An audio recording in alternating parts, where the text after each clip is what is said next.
It's intermission time. It's great to get out to the movies. I'm Megan Braun, and I host the Intermission podcast produced by the Synagogue. And today we have Brian Raftery. Can you introduce yourself and tell the listener who you are and what you do? Sure. My name is Brian Raftery. I'm a journalist. I guess I'm kind of a film historian now, but that sounds kind of stuffy. But I've written a couple That's books. pretty cool. I guess I've written a couple books about movie history, but no one comes out and gives you a certificate saying congratulations, you have spent your whole life thinking about movies, and now you officially can kind of make a job out of it. So I've written a couple nonfiction books about movies. I've done some podcasts for The Ringer and Spotify, and I was a journalist for many magazines that no longer exist a long time Classic. ago. And I recently published a book called Hannibal, Lecter, A Life, which is all about the making of The Silence of the Lambs, Manhunter, the NBC Hannibal TV show, and kind of looking at how Hannibal Lecter went from this creepy guy in a couple of pages in a book 50 years ago, whatever, to the most beloved anti-hero, famous, fictitious serial killer of all time, I guess, at this point. I cannot wait to talk about this. This is the coolest topic ever. Oh, wow. I think this is incredible. Well, thank you. Also, when you said earlier about shows that you've done that don't exist anymore, it's reminding me that last night I went to a really cool event. I don't know, a presentation at the, I don't know the name, but it's a philosophy center in Los Feliz. Okay. I was joking that it felt kind of culty, but I think it was cool. It was the closest thing that reminded me to church, but that was not religious. Right. Where it was something that people go to weekly and they sit down and it smells like church. Okay. But they did a presentation about last night about all the businesses in LA that don't exist anymore. And it's making me think of we didn't obviously touch on websites and newspapers and distribution that doesn't exist anymore. And that is just a piece of history as a brick and mortar is. Yeah, last year they were filming the new David Fincher, the Once Upon a Time in Hollywood sequel in my neighborhood in Burbank. And so when I was driving my older daughter to school every day, they had it set up as if it was the early 70s. And I was cool. oh, look, there's all these they have all these cool honor boxes. And she's like, what's an honor box? I'm like, well, was it this box that you put a newspaper in? She's like, you'd buy a newspaper? And I was like, oh my God, it was a long time ago. Wait, yeah. I to be frank, I actually didn't know that. I know obviously the concept of the box and the newspapers, but I actually didn't know the name. No one would. My parents worked in newspapers. That's the only reason why I know what honor those are box. called. But they're called honor boxes because you put a quarter in and you were on your honor to just take one copy and not take 25 because it's copies. honor system. But yes, but even the idea of newspapers on the corner was kind of an alien thing to her. So yeah, I was very excited. That's what I'm most excited to see in the new Brad Pitt movie is a bunch of old honor boxes in the background. I love that. If you were to pick a movie a movie that describes where you are in life right now, what comes to mind? Oh my gosh. I mean, the movie I think about the most in life is Jaws at all times, and I used to love when I was a kid because it would scare me, and now I kind of feel more like Roy Scheider's character, where I feel like a kind of exhausted, well-meaning father who is just does not want to deal with any more bullshit, and now has to go capture a shark on top of everything else. So I feel like the scene where in Jaws where Roy Scheider is kind of waking up and he's kind of just I got another day I got to deal with. I kind of feel like I live that every day now, Yeah. But I'd like to think that I'm more Quint and I'm the guy who's going to go out there and live on the high seas and kill the shark. But I think I'm much more Brody in Jaws. That makes me think it was a conversation I had on the podcast. I honestly don't remember with which guest, but just the notion of watching a film as a kid and then or whatever age, and then watching it later in life, and how it's so fun to resonate with the different characters in a film after each rewatch. But also, I grew up in a house where my mom watched old movies all the time, so I was always watching serious dramas, I guess, at a young age, or even just stuff like Hitchcock, and I was kind of to me, they were just kind of fun and thrilling. And then you watch them as an adult and you're like, I didn't understand half the stuff. Yeah, exactly. Anything about grown-ups, I was just like, well, that's grown-up stuff. And then you watch and you're like, oh, this movie's really hitting hard. Like North by Northwest is really kind of an incredibly romantic movie. I didn't notice how crazy it was. Or just even stuff like Psycho, just being like, boy, Anthony, man, he really seems like a sad guy, Norman Bates, instead of just a crazy killer. Yeah, that's the fun thing about actually getting older as a movie fan, I found, is that there are certain movies that just every couple of years you revisit and you're like, this means as much to me as it did when I first saw it, but it also means something totally different, which is really fun. It's such a perspective switch. Yeah. Oh, yeah. Yeah, for sure. we are going to get into a section about just your general movie taste. Okay. It's funny because we haven't had someone who's a writer specifically, I don't think, on the podcast before. So I'm curious about like, where did your film love come from? Part of it was just living in a house where my mom and dad just had movies on a lot. My mom had a lot of books about movie history. So I was always picking them up and reading, like just being like, who was Elizabeth Taylor when I was like 6 years old? Like, who was Rock Hudson? Who are all these people? But I also was very, very into Mad Magazine and shows like Siskel and Ebert. So I was very fascinated by a lot of movies that I was not old enough yet to see. I would ask, camp counselors and babysitters to tell me what happened in certain horror movies because I was too scared to see them. I would read these Mad Magazine parodies and try to figure out what these movies were about. Because most movies I was allowed to see when I was younger were mostly like Star Wars or kids movies. I wasn't really allowed to experience kind of like more mature films. But I think it was just like being in a house where it was just a normal thing to go see it. My parents would go see a new movie. I remember my mom would come home from movies at night after the babysitter left and like explain to me kind of what she just saw. And when I was like 7 or 8, she came back and said, we just watched this really funny movie and it's about a band and the drummer keeps exploding. And I realized years later, I'm like, oh, that was Spinal Tap. Like she was telling me funny. all these, her favorite scenes from these movies. And I think just being in a movie house and also just being kind of like a Gen Xer, like movies were just what we did in junior high school and high school on the weekends. Like you go to parties and stuff, but you would also just like, everyone went to a movie. Like I remember going to see Wayne's World on opening night, and like I felt like every single person in my high school was in the crowd. And there's a scene in Wayne's World where they show a commercial for this old device called the clapper, where you would clap and everyone in the crowd in my high school like clapped at the same time.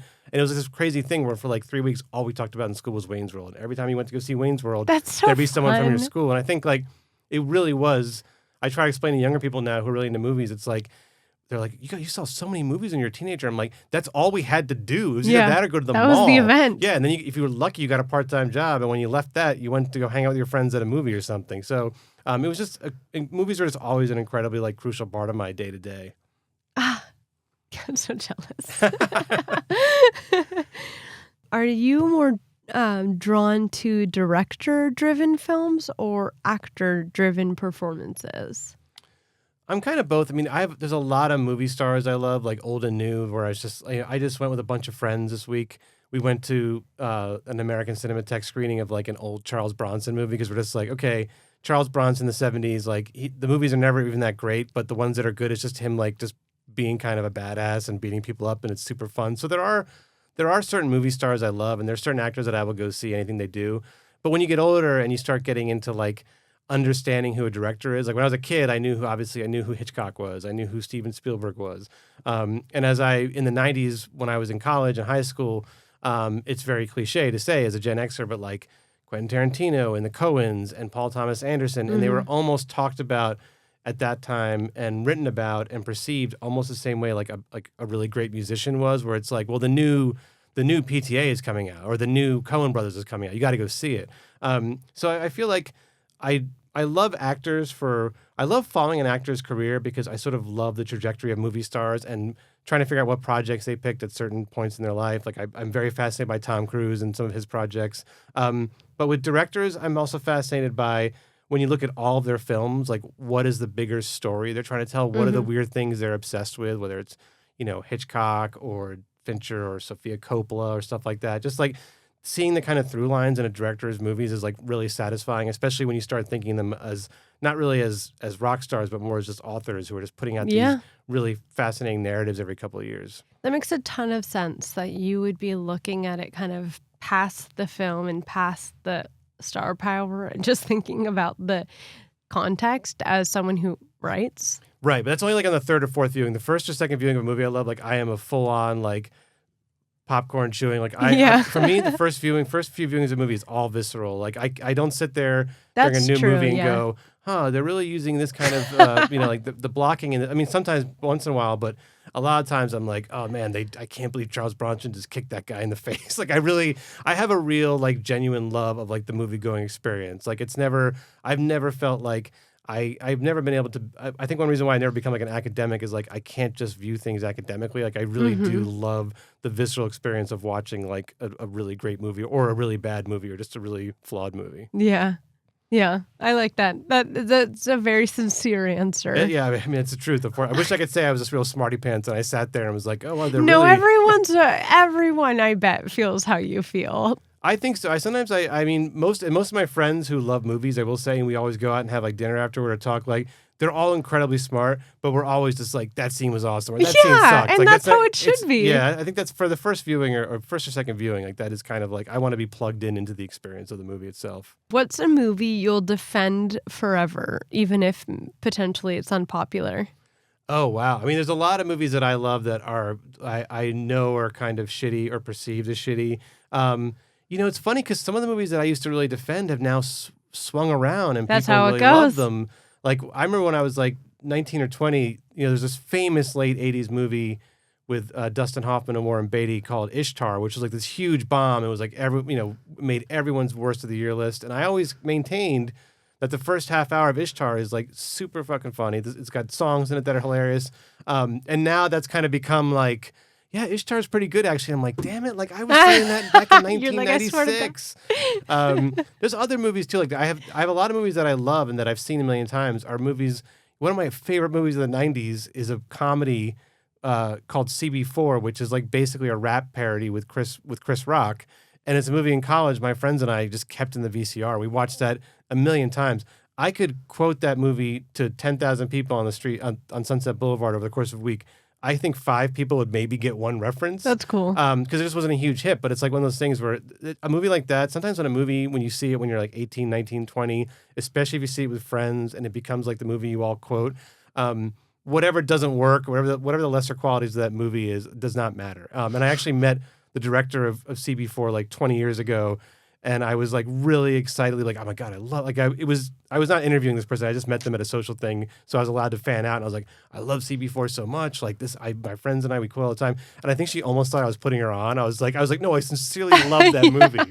I love Charlie, like Charlie Murphy and CB4 is one of my favorite comedic performances of all time. So, but there's a lot of movies that I do love that are kind of indefensible. And a lot of them are just like schlocky, action movies. But even now, those are all like, Jean-Claude Van Damme's 90s movies. People think they're awesome. They sell out at the New Beverly now. So they don't even need to be defended at this point by dorks like me.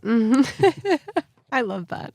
Are there any blind spots in your film viewing you're trying to correct? Or maybe you're not trying to correct? No, there are. There's a lot. And I think I came up like in the 90s when I was really getting into movies, I was kind of limited by what I could get at the video store. And so in the last year, especially for Christmas last year, I bought myself an all-region Blu-ray player because there's all these labels now that are doing all these 60s, 70s, like really wild Italian, Japanese dramas, romances, just like amazing stuff that I hadn't even heard of. So even though I knew some of the big films in those countries over the decades, like I'm really kind of trying to immerse myself now in not like schlocky 70s European stuff, but like there's so many really smart, interesting political thrillers and really great like Japanese Yakuza dramas and action movies that I'd never really seen before. So that's what I love. Because for me, movies is like, it's basically the only thing I have as for like an ongoing education. It's like, I'd love to keep learning. Like, I really feel like I'll just keep watching. I resonate with that. Yeah. It's like, to be constantly discovering new stuff, even if it's old stuff. And there's a lot of stuff from the 30s and 40s, even though I watched a lot of old movies with my mom that I either don't remember, honestly, because I saw them when I was so young, or that I just, directors that I haven't had time to watch more than 1 or 2 movies for. So it's always an ongoing thing of like following your interests. And then you wind up with like 100 Blu-rays of these movies you haven't watched and you're like, why am I doing this? This is like an incredibly financially and like logistically impossible task. Whatever. Yeah, I know, I guess, yeah. You've written extensively about pop culture history. How did books shape your movie taste growing up? A lot. I mean, books were such a crucial part because my mom had all of these, not only like just books about movie stars, but my parents had a lot of books of movie reviews. And actually there was a book that came out. I've actually been trying to find it recently, but I grew up in the Philadelphia area. And the Philadelphia Inquirer, actually their film critics, which I think at the time were Desmond Ryan and Carrie Rickey, put out just like a movie guide. And my brother and I would read every single synopsis because we were always trying to figure out, we were mostly trying to look at horror movie descriptions to figure out what was going on. But like, they would do like 1 or 2 paragraphs and a couple, and like, anywhere between 1 and 4 stars. And then it would say like at the end, it would always say like, violence nudity, language, adult situations. I remember when I was a kid just being like, what's an adult situation? Like, what could that possibly be? Isn't everything adults do adult situations? But those kind of history books, like, that's how I learned what, like, that's how I learned about movies like The Jazz Singer, or, like, or even like a lot of Gene Kelly musicals. I would just see them in these books and see photos of them, and I wasn't even watching clips from them. I was just like, oh, this looks really cool. Just like a double page layout of Gene Kelly and Singing in the Rain or something like that. So those were always really crucial. But I wasn't really seriously reading like 300, 400 page books on film history. It was more like movie guides, like trying to figure out what I should see, what's good, and how does Freddy Krueger kill someone in Nightmare on Elm Street 4 or whatever. That's the kind of stuff I was trying to put together with those books.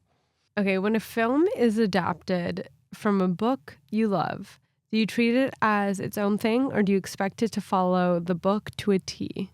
I don't think it can follow the book. I mean, I think, like my all-time favorite movie, again, is Jaws. And Jaws is such a crazy adaptation because if you read the book has so many nutty detours and plot things and like sometimes some really unseemly stuff that's just completely gutted from it.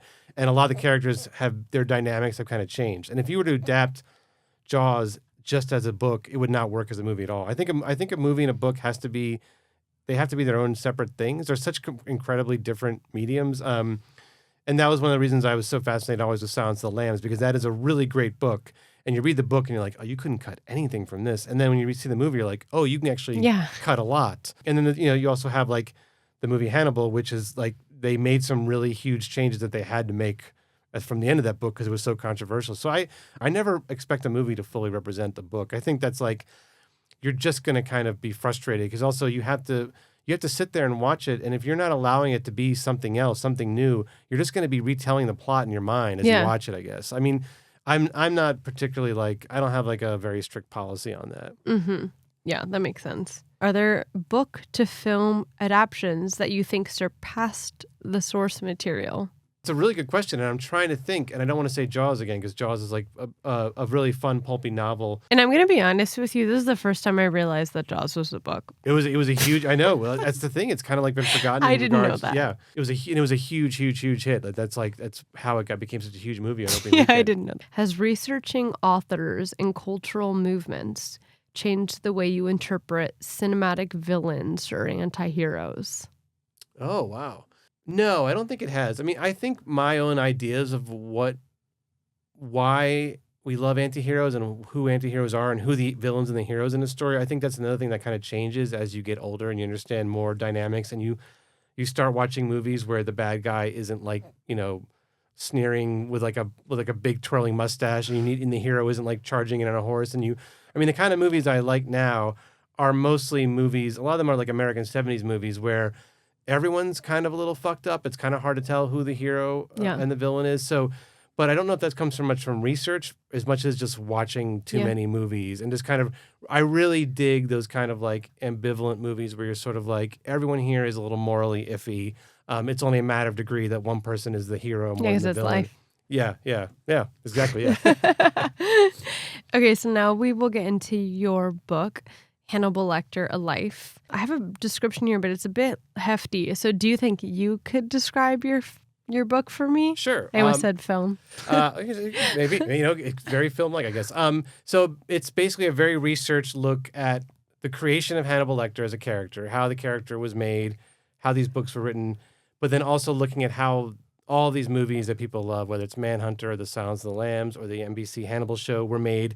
And then also at the same time, the big picture of it is trying to figure out how we as a country went from taking this character who was such a horrific guy and kind of elevating him into this kind of beloved, almost like cuddly anti-hero or hero figure at this point. I mean, how did he go from like ferocious killer to like Funko Pop is kind of like trying to understand why we revere characters like this. Fascinating. What first drew you to Hannibal Lecter as a subject worthy of a full biography? Like, this is like a deep dive into one character. So what was the, jump off? I always want to do a book on Silence of the Lambs, and that's kind of how this started because it's such a huge movie. It was a huge movie for me. I didn't see it until I was maybe 15 or 16, but I watched it repeatedly in the 90s. It's so well done. There's so many layers to that film. And so I thought, well, Silence of the Lambs, like really interesting the making of it was interesting, the reception was interesting. But then my editor was basically pushed me to say, hey, like, why don't you make it about all of these movies and books? And then why don't we look at what this character means? It's kind of like what does it say about us that this guy has become such a beloved antihero?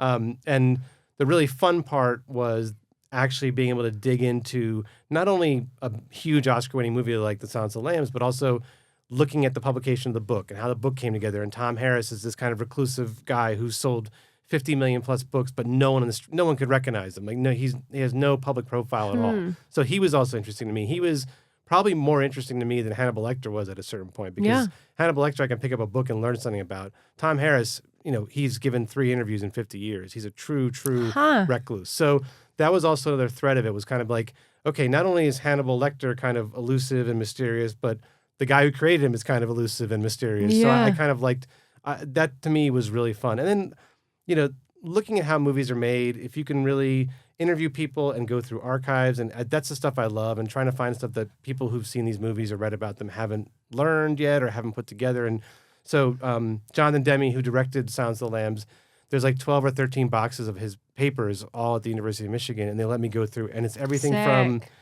faxes from the set, like tons of behind-the-scenes photos, casting lists, original screenplays, like. So I was able to get a lot of really cool stuff about Silence of the Lambs that really hadn't been out there before, which was cool.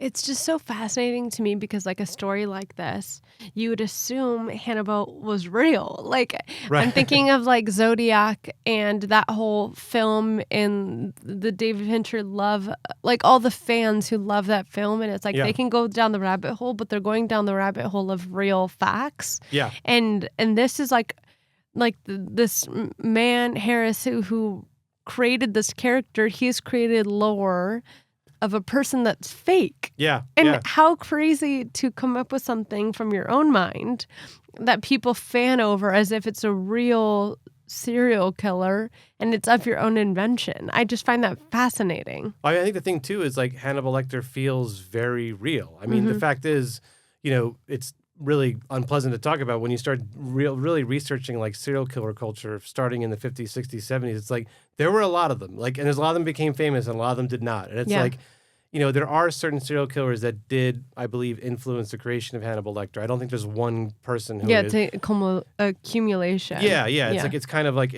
Tom Harris was a newspaper reporter. He knew a lot about crime. He talked to the FBI. He knew a lot of like dark shit and wound up putting in these books. But I do think that there is something eerily like Hannibal, as wild as it is. I mean, it's so ridiculous when you stop and think about it that he named a character Hannibal the Cannibal, and we're all like, that seems pretty realistic, because it is. Like, there are famous serial killers, and they are kind of like larger than life figures, and some people really do adore them the way in these books Hannibal Lecter is. Yeah. The book Red Dragon, that is the origin, right, of Hannibal Lecter? That's his first appearance, so he's only in it for 11 or 12 pages. What? Yeah, he's not even mentioned in the jacket copy. Like, he is a supporting character, yet he hovers over the entire book. Okay, because when I watched Manhunter for the first time, I was like doing a ton of Googling because I was like, I'm confused. Right. What's the correlation of Manhunter to Silence of the Lambs? And then obviously Red Dragon was coming up, and I think I'm the target noob audience where I'm like, I don't know the lore. Right. So explain to me how that's such a minor character in the book. Yeah, in Red Dragon, so that came out in 1981.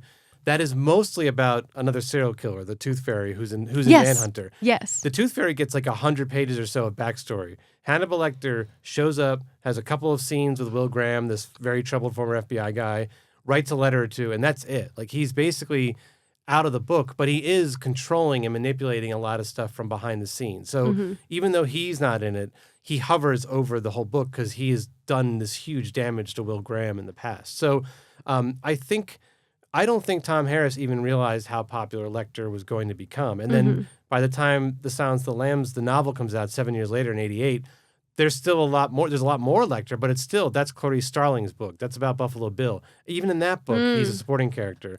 It's not till like the third Hannibal Lecter book, which is called Hannibal, that Tom Harris is like, okay, now I'm going to go into the origin a little bit of Hannibal Lecter, and there's a lot more Hannibal in that. Some would say maybe too much, but he really does kind of like suddenly shift from like, this guy's going to be a mysterious supporting character to like, bam, here's a book called Hannibal, all about Hannibal. Yeah. Oh my God. Like, this whole topic, I'm like, I could spend forever. This episode could be so long.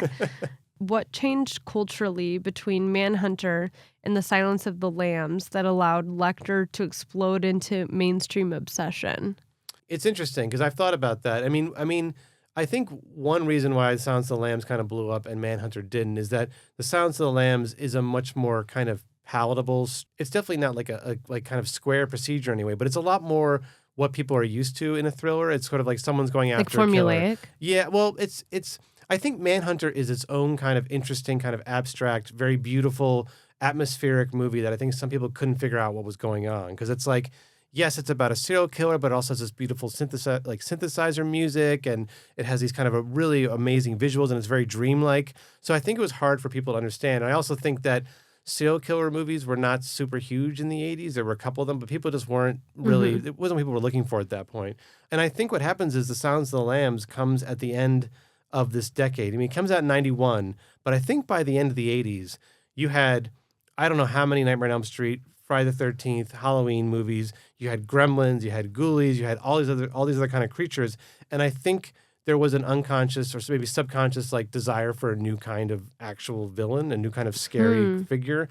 And I think the 90s were actually like, for serial killers, it was a big explosion in the popular culture of serial killers. I mean, like serial killers run the covers of magazines. There were all these afternoon tabloid TV shows that would cover Jeffrey Dahmer and Ted Bundy and all these horrific guys, and John Wayne Gacy and Ted Bundy, they died before Silence of the Lambs had come out.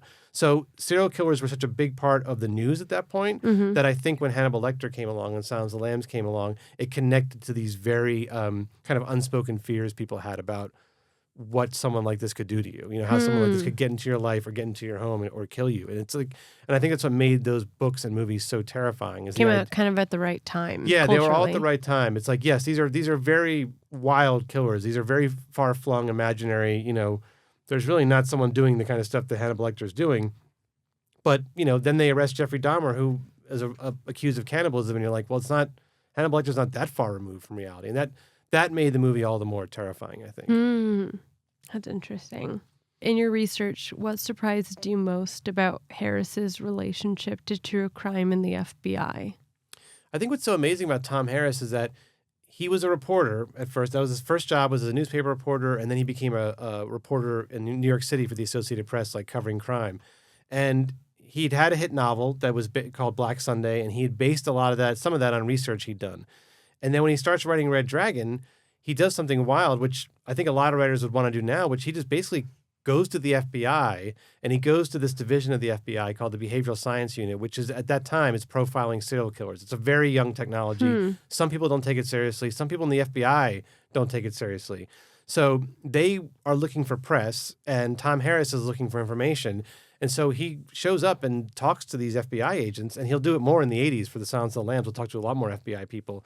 And I think one of the reasons why Red Dragon as a novel works so well, and you can see it in Manhunter, is that he was getting access to these new technologies that most people weren't even aware of. And, Tom Harris is like someone who he learned a lot of really fascinating details about, certain crime-fighting technologies or certain devices, but he doesn't bore you with that in the books. He gives you like 2 or 3 descriptive sentences, and it's the same in Manhunter. There's these great scenes where like they're working with hair and fiber and like running samples through. They don't spend 10 minutes explaining it to you.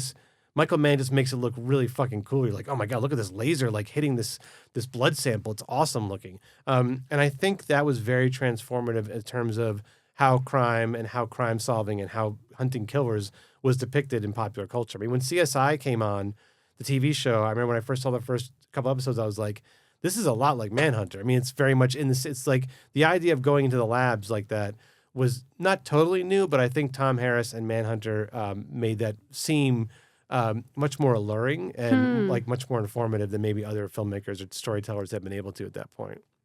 That's so fascinating because like I'm coming at it from the perspective of like I'm watching all of this when shows like CSI exist already. Right, yeah. So to me, it's like that is the environment. Yeah. How cool. I mean, I think like Cold Case, CSI, even the X-Files in some ways, like they all to me feel like they are taking a little bit from either Manhunter or The Silence of the Lambs or both. I mean, they have a lot of elements of that. Which I mean, even though Manhunter was not a huge hit, it did wind up in the 90s becoming much more of a cult movie. And a lot of people who wound up making TV in the late 90s, 2000s definitely saw Manhunter. Mm-hmm. What do you think Lecter's popularity says about America's fascination with serial killers?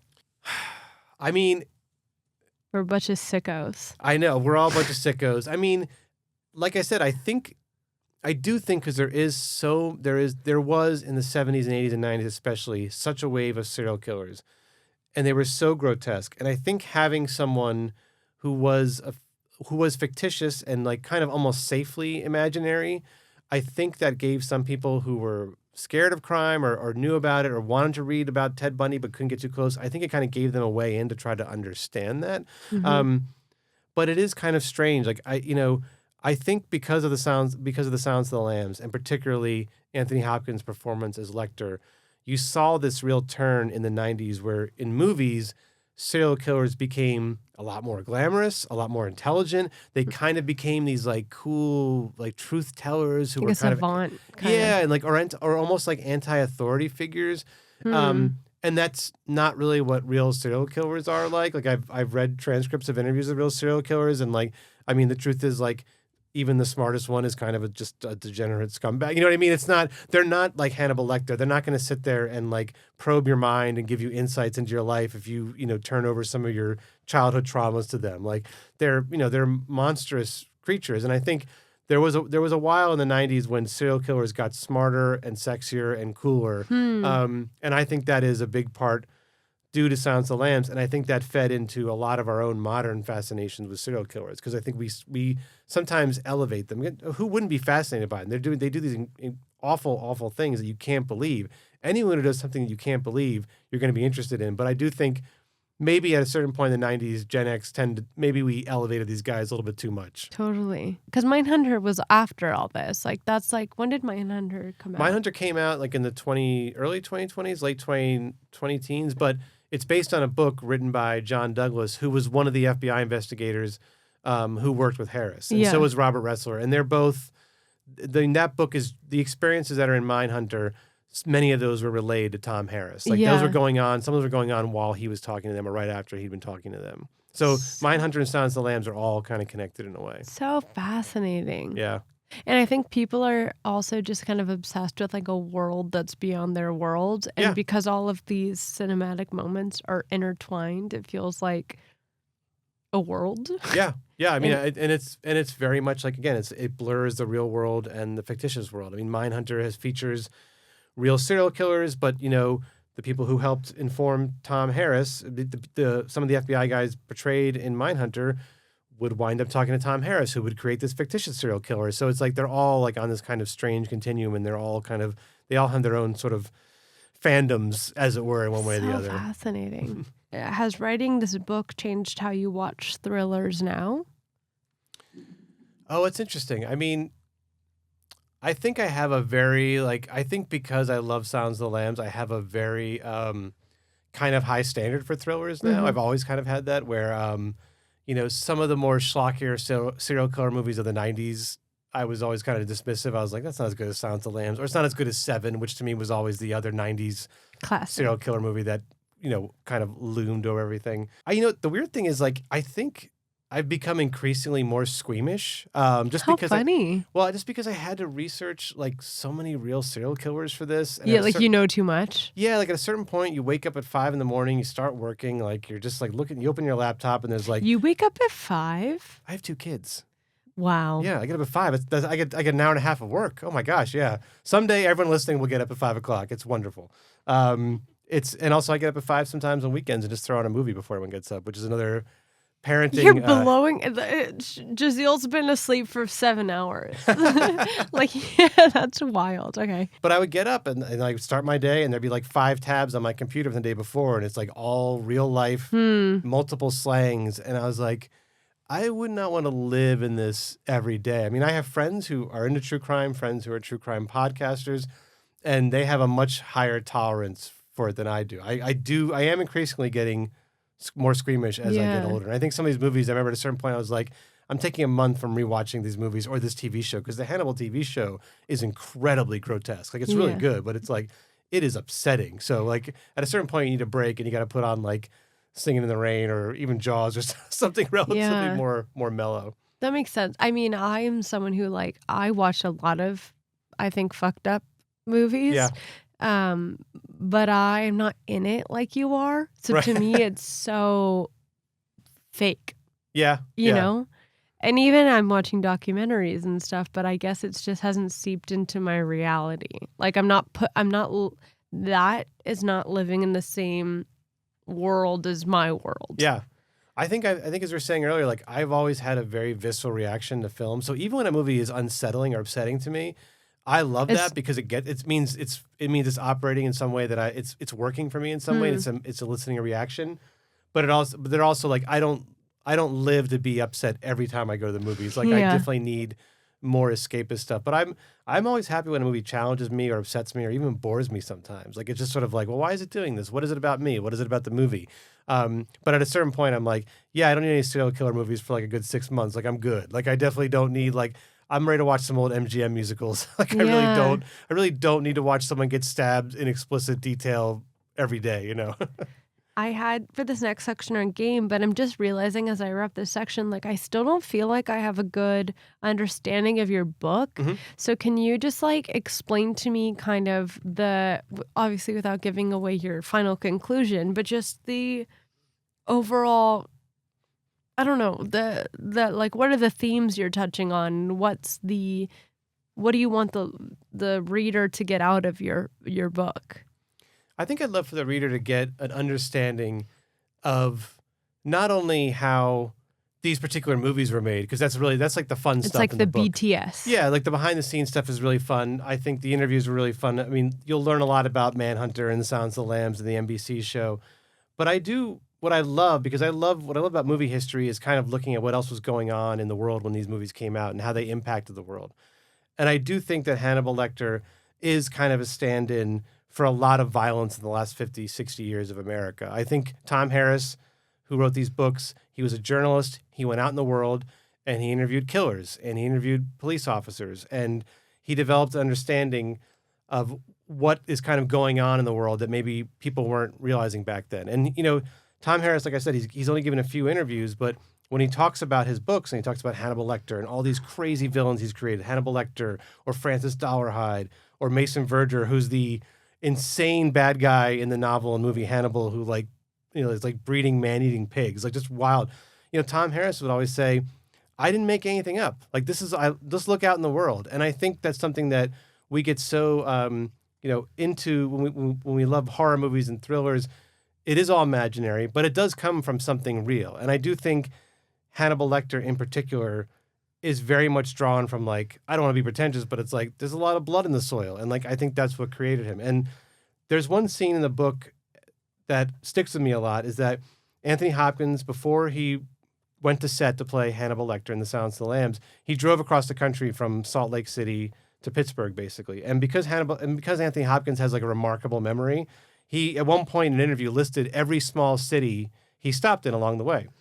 And some of them are really small, like in the Midwest and the South. And I went through newspaper archives, and every city that he went through at some point on that, like, whatever, how many days that was, had some sort of recent serial killer. Like maybe this person killed 2 people, but they had unsolved serial killer mysteries in it. And I was like, and they're not famous, well-known cases. They're things you have to dig deep for. But to me, it was just sort of proof of like, we like to think that this country is becoming more violent, or we like to think that like we're becoming more obsessed with true crime. We have always been obsessed with true crime. There's always been violence. And I think Hannibal Lecter is the ultimate character that kind of gives people like a little bit of an insight as to how and why that violence happens. And I think he's also kind of like a release valve. Like, and I think the book is kind of making the case that like Hannibal Lecter is, yes, a fictitious character. And this is a story of a fictitious character, but the reality is he comes from America. He comes from us. You know, I mean, he's technically Lithuanian, but Americans have adopted Hannibal Lecter and his violence as their own. I realize he's a Lithuanian American. We don't know his exact citizenship, but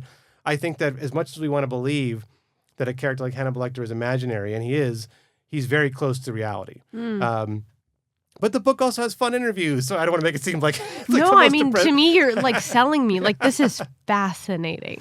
I mean, it is. I do think the book is hopefully also fun, even though it's like it is about killer is real and imaginary, because the making of these movies is all very fun. Every movie is an impossible challenge, and Manhunter and The Silence of the Lambs in particular were really hard to pull together movies that turned out to be like classics that everyone kind of has to see now. Wow. That was cool. We're going to get into our last little game here. It's called Hannibal Lecter's Criterion Closet. Oh, wow. So I'm going to give you a type of film and a few options, and you tell me which you think Hannibal Lecter would pick. Okay. All right. Okay. I like this game. So first we have one art film. Okay. So we have Persona, The Piano Teacher, Beau Travail, and Last Year at Marienbad. I think he would like The Piano Teacher. It's pretty brutal. It's Yeah. pretty grounded in some sort of reality, and it's really well made. And Hannibal Lecter is like very snooty when it comes to. I mean, I think he would have seen all of those. I think. I feel like The Piano Teacher is the one he would like throw on a Friday night. Yeah, like my film. Yeah. Okay, for horror film, we have Cure, Mm. The Vanishing, Eyes Without a Face, and The Silence of the Lambs. Oh, I mean, he's such an egomaniac. He would pick The Sounds of the Yeah, Lambs. that's how I was He thinking. looks so good. I mean, look, Anthony Hopkins was kind of a sex symbol after the movie came out. I'm sure Hannibal Lecter would be very proud. Plus, that's the movie where he gets away. So, I think that would be like a greatest hits reel for him, Okay, I like that. Okay, one crime procedural. Okay, we have Zodiac, Memories of Murder, Ooh, boy. Manhunter, or Le Samurai. Man, I feel like Memories of Murder has got enough humor that Hannibal Lecter would. I mean, I know this kind of upends my previous answer that he would want to watch Silence of the Lambs. I think he'd also want to watch Manhunter, but he's very pissed off and in a prison in Manhunter. Memories of Murder, though, is like, it's pretty much up there with The Silence of the Lambs as far as a perfect procedural movie. And I think it's got just enough humor and just enough perviness that Hannibal Lecter would get a kick out of it. A kick out of it. Cool. I watched Memories of Murder for the first time this year. And Did you like it?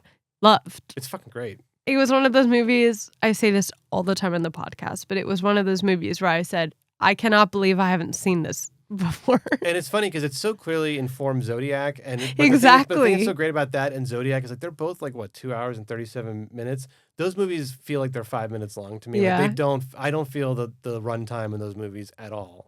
They're fantastic. I also, I'm 30, and I feel like I'm at this point in my life where I'm watching everything backwards. Like, all my guests are, kind of in a similar age range, I would say, I don't know, late 30s to early 60, maybe. Mm-hmm. And, I would say that's the age range. And so I'm, watching everything at, such a backwards, roundabout way from everyone else. And so my answers are always skewed from just my own. Yeah, but there's no such thing as backwards. I mean, the thing that's so great about movie history, it's like, and and this is the kind of thing that I think, honestly, younger movie viewers like yourself have kind of thankfully done away with. And I think letterboxes help a lot too, where it's like, as great as the 90s were culturally for movies, it's like there were a lot of people who were like, well, you have to see this or you can't be legitimate. There's always going to be that person. There is, but I do feel now, when I talk to young movie fans, they feel a lot of them feel so unshackled to that shit where it's like, yeah, so maybe you only saw Memories of Murder this year. Fuck it, it's still a great movie. It doesn't change it. It's like, you find all this stuff and eventually. It's so cool. I'm like, there's so many more movies I get to see. That's what I mean. It's an education. And it's like, and you never get ahead. You can tell yourself, I've seen everything. It's like, that's not going to happen. It's and there's classic movies that I'm not 30, but there's classic movies that I should have seen 25 years ago that I only saw 3 weeks ago. So it's it just, whenever you get to it, the movies will be there for when you're ready for them. And then sometimes the movie you watch when you're 21 and you watch it again at 31, which I am 31, right?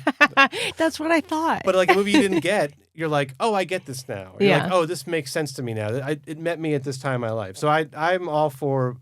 It's like there's no backwards way of discovering movies. It's like I think that makes me feel good. No, there should be no snobbery. no. It's not a syllabus. No one's following a fucking syllabus. I'm stressed. Okay, I have just two more categories for this last section. Okay. One, unexpected comedy. Okay. We have After Hours, Doctor Strangelove, The Lobster, or Burn After Reading. Oh, man. And I guess it's to him a comedy because these aren't necessarily straightforward comedy. No, well, I mean, the answer is so random. It's the first thing that comes to mind is considering how much in the early books of Hannibal Lecter's adventures, quote unquote, he's pent up and behind bars. I think After Hours would be a kick. I think he'd be like, is this what happened in the 80s when I was out in jail? Like, I think he would probably like the whole wild like pursuit. I think Hannibal Lecter is maybe a little pervy. There's a lot of beautiful women in After Hours. He would probably enjoy that more. A night out in the town. Night out in the town. Yeah. And it's dark and bad shit happens, and it's kind of like a great downer of a movie. I think he would probably dig that. Yeah. That might just be that's my answer. So maybe it's just such a good movie. Yeah. Yeah. Okay, and then the last one is a romance. So In the Mood for Love, Phantom Thread, Before Sunset, or Portrait of a Lady on Fire. I think he would watch Phantom Thread and go, it's me. Like, that's me. I think he that's would. Me. I think he would look at Daniel Lewis in that movie and be like, I think this is who, even Hannibal Lecter, the snobbiest guy of all times, who hates everyone, basically, would be like, I respect this guy. Like, this guy is like real recognize real. Yeah, real recognize real. Like, he's like, this guy is kind of a maniacal snoot, but like, who am I to judge? Like, so I think he'd also probably. That just feels like his speed of a movie. I think. It's like, again, it's a little kinky. It's a little dark, but it's also very refined. I feel that feels like a Hannibal Lecter movie. I agree. Okay, I'm gonna wrap up today's episode. First of all, thank you for coming on. Oh, thank you. This has been awesome. This has been so much fun. Yeah. For the listener who wants to read your book, where and how can they find it? It's called Hannibal Lecter: A Life. You can get it. It's from Simon & Schuster. You can get it on hardcover now, anywhere you buy books. If my voice is not annoying as shit to you, I also read the audiobook. You can get that. So yeah, it's available everywhere, I guess, as they say. I mean, everyone can just go on the internet and get it. Just if you could not download an illegal PDF for the first 2 months, that'd be cool. Like, I'd appreciate that. But libraries have it. It's whatever. However you get your books, get your books. I love it. Well, thank you for coming on. Yeah, thank you. It's been awesome. I appreciate it. And it's time to get lost. Good evening. If you enjoyed this episode, be sure to leave us 5 stars on Spotify, Apple, or wherever you get your podcasts. To stay in touch, follow our Instagram page at It's Intermission Time and share with your friends. As always, Intermission is produced by Jazeel Chu and Olivia Dean, and of course, hosted by yours truly, Megan Braun. This episode is brought to you by The Synagogue.